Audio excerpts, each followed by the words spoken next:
Taib, lanjut hadis ke-46. An Abi Musa radhiyallahu anhu qala Rasulullah sallallahu alaihi wasallam, al-mu'min lil mu'min kal bunyan yashuddu ba'duhu ba'dun wa syabbaka baina asabihi, muttafaqun alaih. Hadis yang cukup kita kenal ya. Dari Abu Musa radhiyallahu an, Rasulullah bersabda, seorang mukmin bagi mukmin yang lain seperti sebuah bangunan. Sebagian menguatkan sebagian yang lain. Kemudian Nabi menyilangkan jari-jarinya ya dengan sahabatnya. Syabbaka baina asabihi, ya, berteman maksudnya. Nah, hadis ini diriwayatkan oleh Imam Bukhari dan Muslim.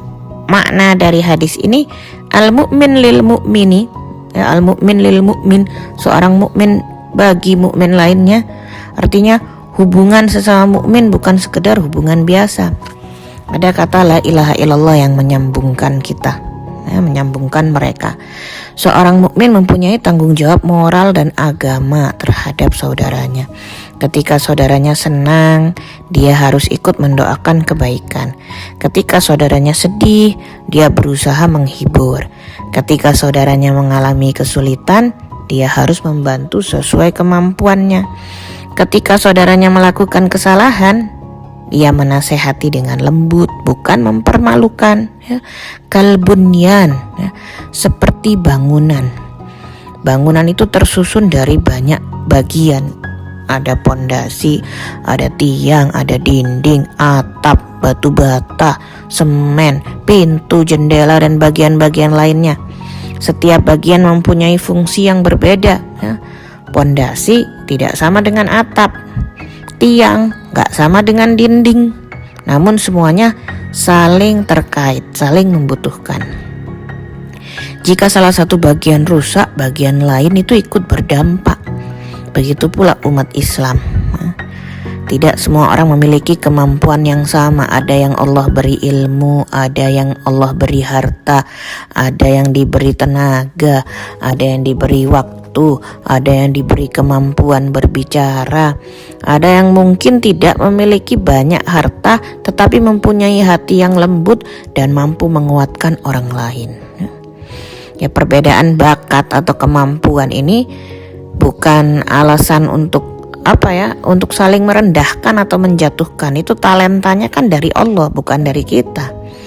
Justru setiap kelebihan itu seharusnya menjadi sarana untuk saling melengkapi. Ya, syuddu ba'duhu ba'dun, sebagian menguatkan bagian yang lain. Ya. Maka maknanya seorang mukmin tidak membiarkan saudaranya menghadapi kesulitan seorang diri. Kalau dia mampu membantu, ya, menguatkan itu dapat dilakukan dengan banyak cara, ya. Membantu dengan harta, membantu dengan tenaga, mengajarkan ilmu, memberi nasihat yang baik, mendoakan, mendengarkan keluhan, atau menjenguk orang yang sakit, atau memberi semangat mereka yang down, ya, atau menjaga rahasia saudaranya, ya, menolong tanpa mempermalukan. Nah, tidak semua bantuan itu harus besar. Kadang seorang tidak membutuhkan uang, dia hanya membutuhkan untuk didengar, ya. Dia hanya membutuhkan seorang yang berkata, aku ada untukmu, kamu tidak harus menghadapi semuanya sendirian. Nah, kalimat yang tulus dapat menjadi kekuatan bagi hati yang hampir menyerah, ya. Wasyabbaka baina asabihi. Dan Nabi menyilangkan jari-jari beliau. Nabi tidak hanya menjelaskan dengan kata-kata, beliau memberikan gambaran melalui gerakan. Ya, telapak tangan dengan telapak tangan, jarinya gandeng-gandeng, ya, langsung digenggam. Ya, jari-jari saling bertaut menjadi lebih kuat daripada jari-jari yang berdiri sendiri. Nah, gerakan ini mengajarkan bahwa persatuan bukan hanya berarti berkumpul, tapi saling terhubung, saling menopang, dan saling menjaga. Ya, Ustazah Amira pernah bagi-bagi sanad pakai tangan, ya, pakai salaman. Pesan dari hadis ini mengajarkan bahwa seseorang mukmin tidak seharusnya hidup dengan sikap yang penting saya selamat, urusan orang lain bukan urusan saya. Nah, seorang mukmin memiliki kepedulian. Kepedulian itu harus dilakukan dengan benar. Membantu bukan berarti ikut campur dalam semua urusan, tidak. Semua masih punya batasan dan privasi masing-masing. Ya, menolong itu nggak berarti menguasai kehidupan orang lain. Kamu yang sering saya tolong berarti kamu harus begini-begini, tidak. Menegur bukan berarti mempermalukan. Ya. Menguatkan itu berarti hadir dengan kasih sayang, dengan kebijaksanaan dan dengan niat yang baik. Kita semua udah tahu ya, udah sama-sama gede tahu gimana cara memperlakukan orang lain. Ya, bentuk penerapan hadis ini dapat diamalkan di rumah, di sekolah, di pesantren, di tempat kerja, dan di masyarakat, ya. Di dalam keluarga. Ketika ada anggota keluarga yang sakit, semua ikut membantu. Ketika ada yang sedang menghadapi masalah, jangan langsung menyalahkan, ya. Dengarkan terlebih dahulu, bantu mencari jalan keluar. Di sekolah atau di pesantren misalnya, di pondok, jika ada teman yang belum memahami pelajaran, bantu menjelaskan. Jangan mengejek teman yang lambat memahami. Mungkin karena hari ini kita lebih memahami pelajaran, tapi suatu saat siapa tahu, suatu saat kita yang membutuhkan bantuan, ya. Di dalam majelis ilmu misalnya, jangan hanya datang untuk mencari ilmu bagi diri sendiri. Bantu teman memahami materi, ajak dengan baik bagi yang belum mau hadir. Ya, jaga suasana majelis agar nyaman dan penuh adab.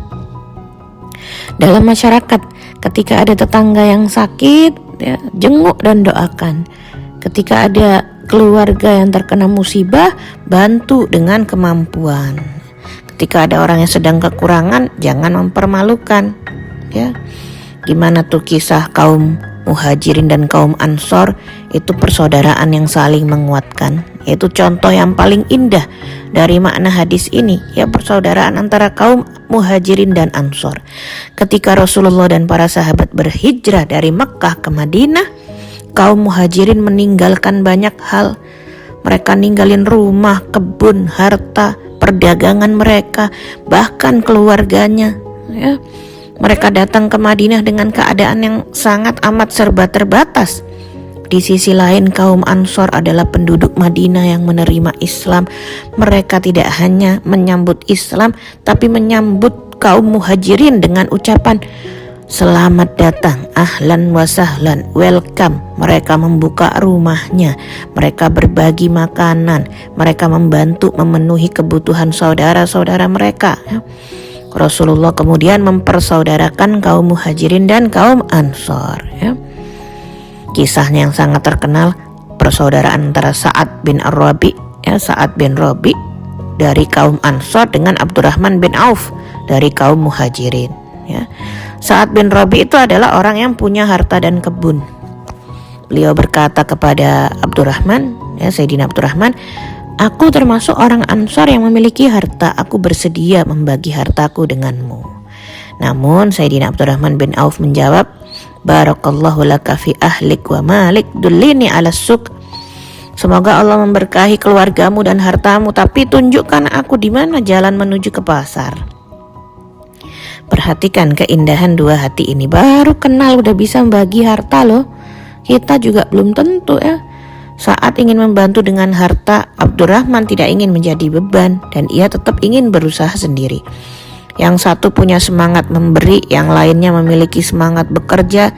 Keduanya saling menghormati, keduanya saling menguatkan, ya. Kal bunyan yashuddu ba'duhu ba'don, ya. Kaum Ansor tidak berkata kami sudah punya kehidupan sendiri, mengapa kami harus memikirkan mereka, ya. Mereka memahami bahwa penderitaan saudaranya adalah panggilan untuk peduli, kesempatan untuk berbuat baik, ya. Jarang-jarang nih dapat dikasih sama Allah kesempatan, ya. Kita suka nggak peduli, padahal kesempatan selalu datang.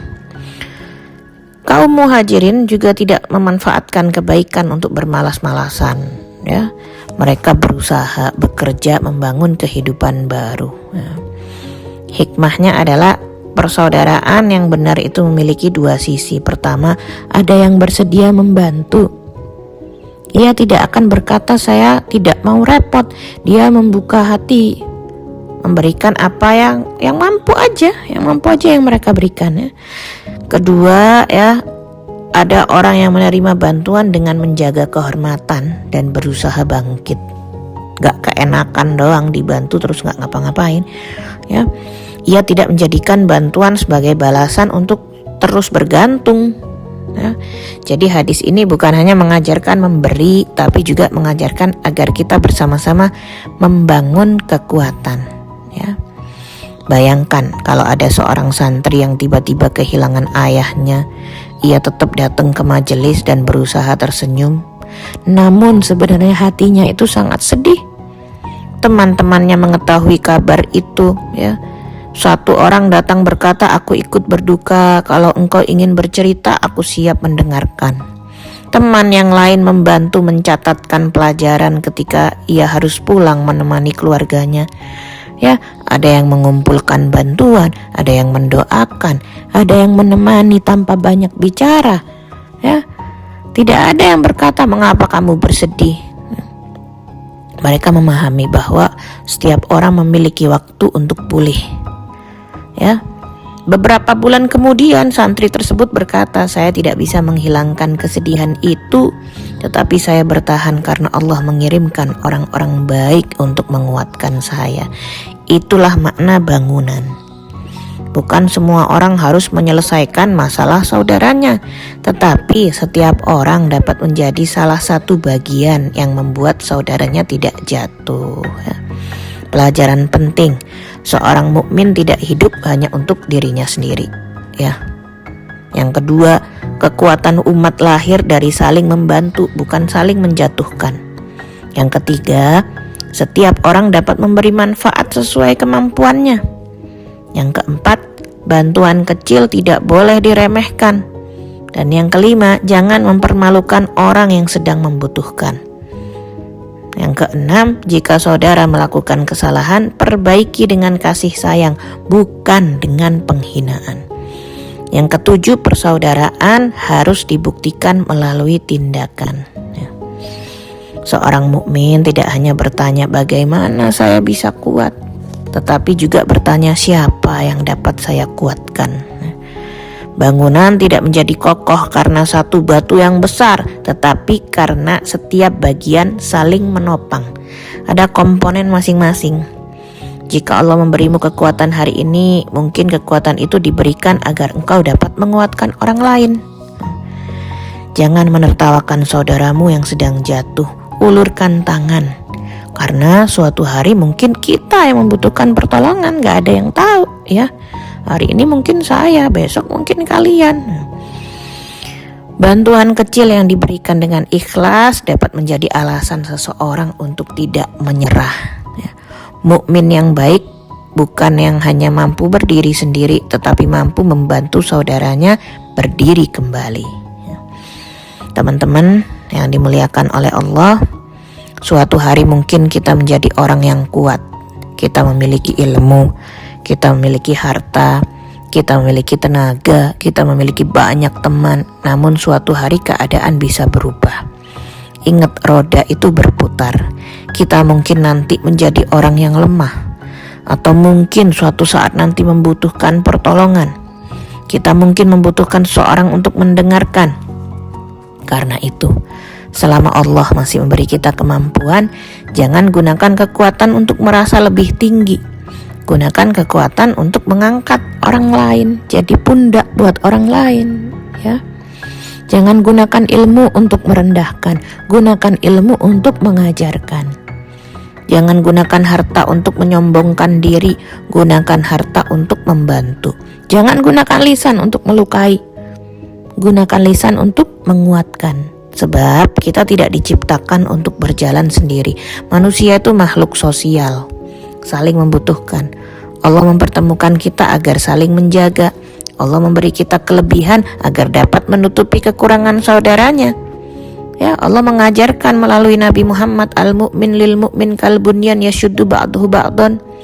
Maka jadilah bagian dari bangunan yang menguatkan. Jika ada yang lemah, bantu ia berdiri. Jika ada yang sedih, hadir untuk menghiburnya. Jika ada yang jatuh, jangan menjadi orang yang menambah lukanya. apabila suatu hari nanti kita sendiri yang jatuh, semoga Allah mengirimkan kepada kita orang-orang yang baik, saudara-saudara yang baik. Jangan hanya menjadi orang yang mencari tempat dalam hati manusia. Jadilah orang yang membuat hati manusia merasa lebih kuat karena kehadiranmu, ya. Teman saya dulu ya di pondok, ada orang nangis, saya bingung mau ngapain. Dia mengatakan hapus air matanya. Ya, dia ngajarin satu hal, yang bisa kamu lakukan hapus air matanya. Udah nggak usah ditanya, hapus air matanya, pelukin dia, hibur dia. Nah, ya sejak saat ini jadi saya punya kebiasaan, kalau ada orang nangis langsung saya hapus air matanya. Udah kayak refleks gitu dari didikan orang-orang yang masya Allah ketika di pondok dulu. Mungkin ini sedikit dari saya, dimaafin masih banyak kurang-kurangnya. Ketemu lagi di hadis yang berikutnya insyaallah. Wal afu minnakum, assalamualaikum warahmatullahi wabarakatuh.